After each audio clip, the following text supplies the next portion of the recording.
ছাত্র জনতার গণ অভ্যুত্থানে গত ৫ আগস্ট পদত্যাগ করে ভারতে আশ্রয় নেন সাবেক প্রধানমন্ত্রী শেখ হাসিনা। ওই দিনের পর থেকে আসলে তার দেশ ছেড়ে চলে যাওয়ার খবর যখন চাওয়ার হয়, তারপর থেকেই আসলে তার দলের অর্থাৎ শেখ হাসিনা সরকারের বিভিন্ন নেতাকর্মী, এমপি, মন্ত্রী থেকে শুরু করে মাঠ পর্যায়ের যে পুলিশ সদস্যরা খুবই আলোচনায় ছিল, তারা কিন্তু আসলে গা ঢাকা দেন। এক পর্যায়ে আসলে কেউ কেউ বিদেশে পালিয়ে গেছেন বলেও আমরা জানতে পারি, এবং সর্বোপরি আসলে আলোচনায় থাকা ব্যক্তিবর্গদের সন্ধান করতে থাকায় অনেকে কিন্তু আসলে আত্মগোপনেও চলে যান বলে আমরা জানতে পারি। এবং এই খবর যখন চারদিকে ছড়িয়ে পড়ছিল, তখনই সেনা প্রধান একটি বক্তব্য দেন গত মঙ্গলবার। তিনি কিন্তু বলেছেন যে তাদের হেফাজতে কিন্তু অনেক নেতাকর্মীরা আছেন, এবং সেনা প্রধানের এই বক্তব্য যখন আসলে তিনি দিয়েছেন, সেই বক্তব্য অনুসারে অনেকে আলোচনা শুরু করেন যে সেনাবাহিনীর আশ্রয়ে কারা আছেন বা কতজনকে তারা আশ্রয় দিয়েছেন।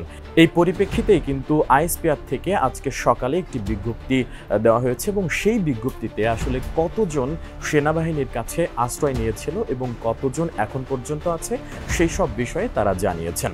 আমরা একটু বলে রাখি যে যখন আসলে শেখ হাসিনা যখন পদত্যাগ করে ভারতে আশ্রয় নিয়েছিল, তারপরে কিন্তু আইনশৃঙ্খলার যে পরিস্থিতি সেটি কিন্তু অবনতি হয়েছিল, এবং তারপরে বিভিন্ন পর্যায়ে আসলে অরাজকতাও সৃষ্টি হয়েছিল বলে আমরা দেখতে পেয়েছিলাম। এবং তারপর আসলে সেই মুহূর্তে প্রাণ রক্ষার্থে প্রাণনাশের আশঙ্কায় কিন্তু সেনাবাহিনীর কাছে আশ্রয় প্রার্থনা করেছে 626 জন বলে আইএসপিআর থেকে পাঠানো সেই বিজ্ঞপ্তিতে বলা হয়েছে।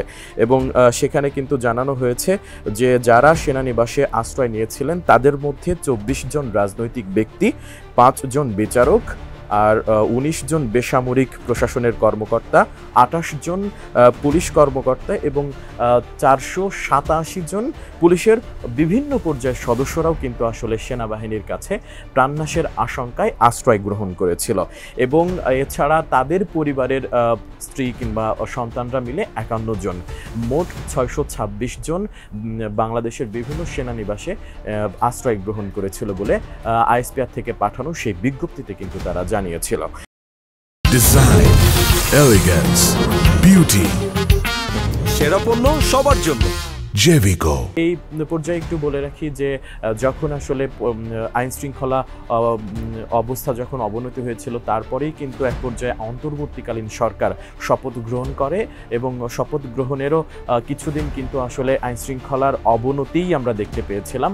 আইন শৃঙ্খলা অবস্থা কিন্তু উন্নতি হওয়া শুরু করে তারও কিছু পরে, এবং এই মুহূর্তে বলা যায় যে আমরা যতটুকু জানি ইতোমধ্যে দেশের প্রায় সবকটি থানা তাদের কার্যক্রম শুরু করেছে, এবং এখন অনেকটাই আইন শৃঙ্খলার উন্নতি হয়েছে।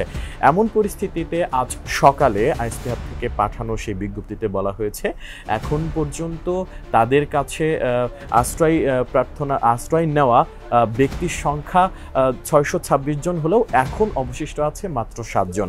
এছাড়া 615 জন কিন্তু নিজ উদ্যোগেই তাদের কাছ থেকে চলে গিয়েছে, এবং 4 জনকে তারা বিভিন্ন মামলার পরিপ্রেক্ষিতে কিন্তু আসলে আইন শৃঙ্খলা রক্ষাকারী বাহিনী পুলিশের কাছে সোপর্দ করেছে।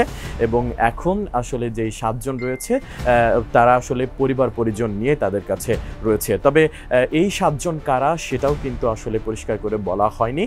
সেটা আসলে আইএসপিআর থেকে পাঠানো সেই বিজ্ঞপ্তিতে বলা হয়েছে এই 7 জন কারা এবং তারা আসলে এখন কোথায় আছে সবকিছুই কিন্তু নিকটস্থ সংশ্লিষ্ট যে মন্ত্রণালয় সেখানে কিন্তু আসলে তারা জানিয়ে দিয়েছে।